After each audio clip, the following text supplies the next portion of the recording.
With all that's going on in the world and here in the United States, it's easy to forget that Israel is coming apart at the seams. Since the end of last year, Israel's internal politics has been upended.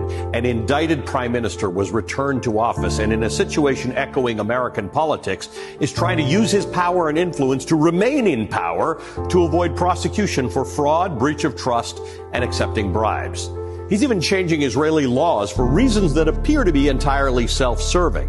Netanyahu's cabinet is the most right-wing and extreme in Israeli history. One minister in his government has boasted that he could take active measures against the LGBTQ community without any repercussions from his base. But don't worry, even he has a limit. He said, quote, "I won't stone the gays."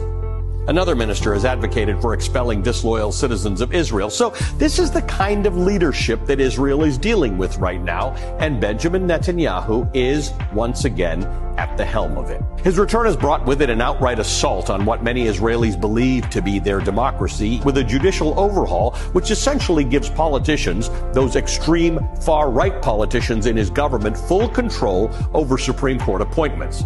It also allows Parliament to override judicial decisions, subverting one of the sole checks on the government's authority. So when the White House confirmed last month that Biden will meet with Netanyahu this year, it raised eyebrows. Former Israeli security officials, politicians, advisors, ambassadors, entrepreneurs, activists, and thinkers have all urged Biden not to meet with Netanyahu until he stops.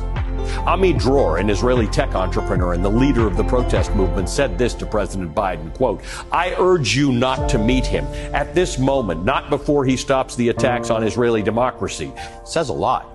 When Israelis are begging Joe Biden not to use the office of the U.S. presidency to elevate their own prime minister because they fear that doing so would only further encourage Netanyahu's dangerous behavior. The U.S. and Israel are allies. America often calls itself Israel's best friend, and U.S. taxpayer funding of Israel makes that claim largely true. But the United States should not be rewarding bad behavior, and a photo op is just that.